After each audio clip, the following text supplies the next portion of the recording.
Les céréales alternatives. Si vous en avez marre de manger régulièrement des pâtes et du riz, je vous propose de découvrir ensemble 3 céréales alternatives. Tout d'abord, nous avons le quinoa qui est très tendance. On le retrouve sous sa forme blonde, rouge ou noire. Le quinoa est très intéressant car il est riche en protéines et en fer. Il ne contient naturellement pas de gluten. Avant d'être cuisiné, le quinoa doit être rincé à l'eau claire. Ensuite, il peut être cuit comme un riz à l'eau salée. Il sera cuit dès que son germe sort de sa petite graine. Vous pouvez ensuite le cuisiner comme un taboulé ou en galette. Tous les grands classiques peuvent s'y prêter. Nous avons ensuite le millet. Originaire d'Afrique, le millet se cultive actuellement très bien en Suisse. Il est très intéressant car il contient du phosphore et du magnésium.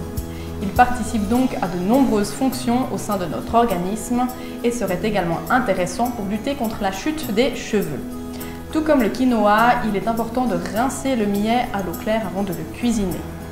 En version sucrée ou salée, comme par exemple un riz au lait façon millet, tout s'y prête.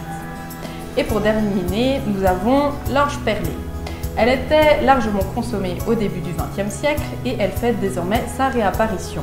L'orge est intéressante car elle pourrait prévenir l'apparition de certaines maladies cardiovasculaires en inhibant la synthèse de cholestérol LDL.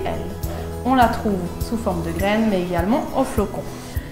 Et si vous souhaitez continuer à consommer des pâtes ou du riz, je vous propose de découvrir des nouvelles pâtes faites à base de lentilles roses ou encore du riz vénéré pour apporter un petit peu de variété. Bon appétit!